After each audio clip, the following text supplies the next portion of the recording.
दिनांक 29/9/25 को जनपद बस्ती में थाना छावनी पुलिस, एसओजी और सर्विलांस की टीम के संयुक्त प्रयास से ये एक सिंडिकेट के तौर पर चला रहे थे। ये 4 लोगों की गिरफ्तारी की गई है। इसमें अनूप, ओमकार, राजकुमार और शिव कुमार हैं। इसमें एक व्यक्ति गोंडा का है, एक बस्ती का है और 2 अम्बेडकर नगर के हैं। इनसे बरामदगी का जो विवरण है वो ये है कि 30 गड्डी इनके पास नकली करेंसी बरामद हुई हैं जो 15 लाख मूल्य की हैं। इसके अलावा इनके पास से बैग, 10 मोबाइल और एक वैगन आर गाड़ी भी बरामद हुई जिससे ये क्राइम किया करते थे। इनका जो क्राइम का जो तरीका है वो नकली नोटों को लेकर पिछड़े हुए इलाकों में, बैंक के पास, ऐसे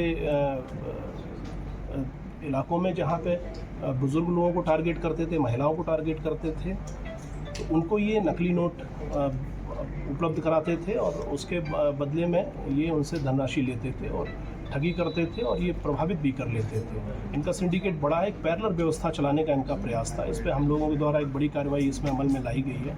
इसमें एक व्यक्ति अभी फरार है। इसके अलावा इस पूरे सिंडिकेट को तोड़ने के लिए हम लोगों ने इस पर इलेक्ट्रॉनिक और मैनुअली दोनों तरीके से काम किया। इस पर काम अभी जारी है और अन्य विधिक कार्रवाई जो भी हैं वो अभी प्रचलित है। कैसे शिकार बनाते थे? मार्केट में कितने नोट अभी तक सप्लाई इन लोगों के द्वारा किया गया है? देखिए, अभी तो इनसे 15 लाख रुपए के नकली नोट बरामद किए गए हैं। इससे पूर्व भी ये आसपास के जनपदों को और इस जनपद में भी 3 से 4 लोगों को टारगेट कर चुके हैं। सर, किन किन प्रदेशों में इनका तार जुड़ा हो सकता है? देखिए, अभी तो जनपद में बस्ती, अयोध्या, अम्बेडकर नगर में इनके तार जुड़े हुए हैं, लेकिन अन्य राज्यों से भी इनके नेटवर्क है जिसको तोड़ने के लिए हम लोग लगे हुए हैं और काफ़ी इस पर काम किया गया।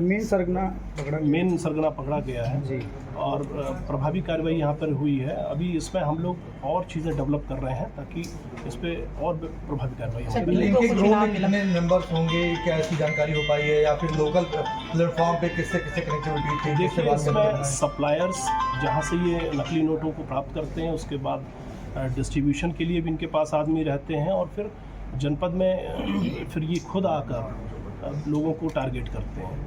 तो इस तरह से अभी इनका नेटवर्क बड़ा है और अभी हम लोगों ने 4 लोगों की गिरफ्तारी सुनिश्चित की। लोकल कनेक्टिविटी क्या थी इनकी? जिस जनपद पे जाते थे वो किस तरीके से लोगों से, क्योंकि लोकल कनेक्टिविटी से आसानी होती थी चीज़ें। तो देखिए, इसमें मैंने बताया कि एक लोग बस्ती का भी है जो अरेस्ट किए गए हैं, गोंडा के भी एक हैं, 2 अम्बेडकर नगर के हैं। तो ये अपने स्तर से चीज़ों को डेवलप करते थे और फिर वहाँ के लोगों को टारगेट करते थे। किस तरह के लोगों को ये लोग अपना शिकार बनाते थे? क्योंकि देखा जा रहा है इस समय स्टूडेंट्स को काफ़ी ज़्यादा प्रलोभन देकर उनको अपना शिकार बनाया जा रहा है। तो बैंक के आसपास इनका मूवमेंट ज़्यादातर रहता था कि जहाँ से लोग धनराशि लेके निकलते हैं, तो वो उनमें से वो लोग जो इनके टारगेट पे आ सकते हैं, बुजुर्ग लोग, महिलाएं या इस तरह के लोग जिनको आसानी से टारगेट कर सकते हैं।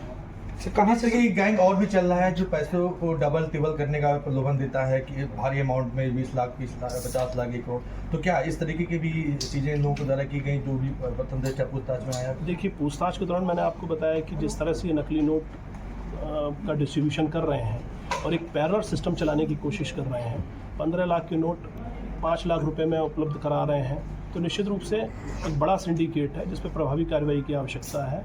इस जो गड्डियाँ इनसे बरामद हुई हैं उनके ऊपर के 2 नोट और नीचे के 2 नोट असली लगा रखे हैं। शेष जो है इन्होंने फोटोग्राफिक तरीके से और फेक तरीके से बनाए हुए हैं। क्या सर, बस्ती में किसी थाने पर ऐसे मुकदमे भी दर्ज हुए जिनको फर्जी नोट दी गई थी या गड्डियाँ दी गई थी इनके द्वारा? देखिए, अभी इस प्रकरण में हम और सारी चीज़ों को समावेश कर रहे हैं ताकि ये जानने के लिए कि इनका नेटवर्क कितना बड़ा है, प्रभावी कार्रवाई अमल में लाएंगे। मशीनें भी पकड़ी गई हैं कुछ छात्र? अभी तो चूँकि मछली मंडी विक्रम जोत थाना कोतवाली वहाँ पे इनकी अरेस्टिंग हुई है, तो अभी तो ये तैयार रकम को ही ये डिस्ट्रीब्यूट करने के लिए आए। सर, टीम को क्या कुछ इनाम भी दिया जाएगा? श्रीमान पुलिस अधीक्षक महोदय के द्वारा इनको 25,000 रुपये की घोषणा की गई है। ठीक है, थैंक यू।